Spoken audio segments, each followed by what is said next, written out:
Infant mental health is all about how our tiny humans develop their social and emotional connections and abilities. It helps them develop to lead a life that's built on love of self, love of others, love of earth, and love of the planet. Now, when we hear mental health, we very often think about adult mental health and associate that with mental illness. But that's not what we're talking about. This is all about creating the conditions for tiny humans to blossom. And at the heart of it, foundational, is relationship. When there are safe, secure, nurturing relationships that you build, the little ones can answer the questions, am I safe in the world? Who am I in the world? And that is the magnificent work that you do.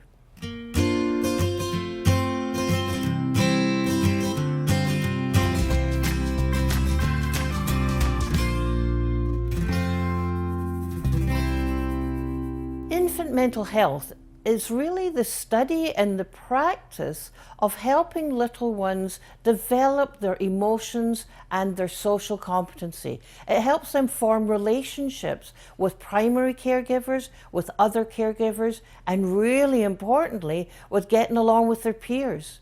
It's also about learning all about emotion, how to experience emotion, manage them, and express the emotions in ways that are becoming socially more acceptable than biting, for example. When you've got a secure base and your emotional experience is understood, then you get to explore, you're free to explore the environment. You learn in the social domain. All of this happens, though, so importantly to know, in the context of the child and family's culture, the family's ways of knowing and being in the world. That is infant and early childhood mental health. Right now in our work in early childhood, we're beginning to rethink the purpose of our work. And I think the pandemic has done that for us. It's invited us to see what has been illuminated in the world and what humanity has done to the care of the land and the air and the water and the non-human world. And when educators can see the power of care, that is going to have a lifelong impact on our world around us. And it will help us to think about this idea of what kind of world do we want to live in. And this work with Jean is really bringing forward that idea of care for ourselves, care for others, and how important that is at a very young age. What we've learned about the science of learning and development is that it's so crucial to think about each and every child in a whole child way. We need to stop thinking about these discrete developmental strands. They're important, but we need to see them more as being intertwined, being braided together. Just as one is developing, another one catches up. Just as a little one is learning to walk, they certainly start to have language. They're intertwined. They all need to work together. So this concept of who am I is built through these early experiences. The foundation is relationships that they have with you, their caregivers. The big idea here really is all about who you are and how you are with the children is more important than what you do. Building their capacities, that foundation of relationship, gives them a sense that the world is a safe place to be. It's all about care. It's really way bigger than this idea of children are capable, competent, full of wonder. Understanding children full well, like really understanding who they are and the gifts that they bring, is the work that we really need to do. And to know children that they can be their true selves. There's a really brilliant book that has been published recently called Illuminating Care by Carol Gabbardin-Murray. And she writes about the lamps of care that we carry in education and how care has been put to the wayside on behalf of education. And our work is to illuminate that and to see the moments with children are the important ones. And to notice, I think that for a long time, early childhood educators thought about care as something they got through to get to the work.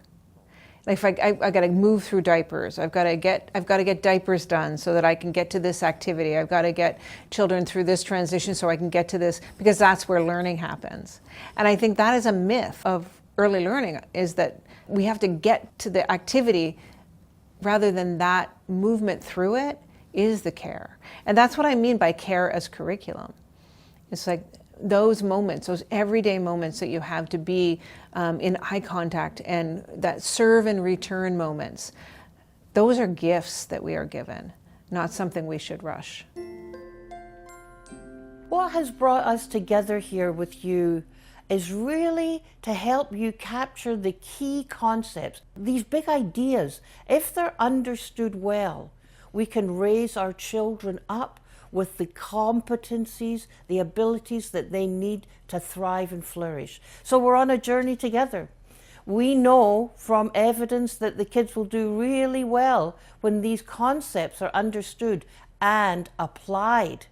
In Ontario, we have a great pedagogy called How Does Learning Happen? It focuses on competence and capabilities, not only of the children, but also of you. One of the core concepts that we'll really focus on with you is one of reflection. The stopping and thinking, asking questions of yourself, and then acting on that new knowledge. For example, how am I building secure attachments with the little ones? Reflection is absolutely key to understand, expand, and have shine these key concepts. I recently saw a pie chart with the smallest sliver saying, this is what we know. And then the next smallest sliver was, this is what we know we don't know. And the rest of it is what we don't know we don't know. There's so many ways of knowing and so many ways of being in the world that this possibility to reflect on these videos and think about practice, that's why we need the perspectives of everyone. Because there's all kinds of different ways of knowing. We're going to journey together to intentionally examine, explore your biases, our biases.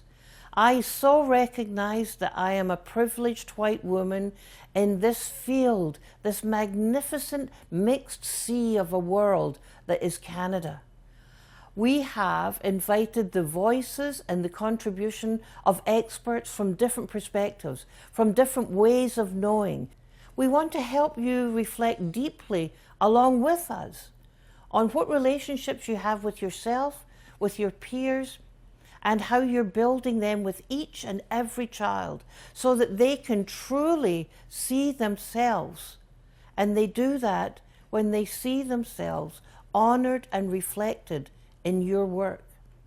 Big Ideas for the Care of Tiny Humans is all about rich conversations and connection around these concepts. It translates into the drip, drip, drip of everyday experience. At the end of the day, we want to be collectively asking, what is the world we want to see? Because what we think affects how we feel, affects how we act. And let's hope that when you think about the well-being of kids, when you feel that you can make a difference with their lives and you act, then they thrive and flourish. And so do you.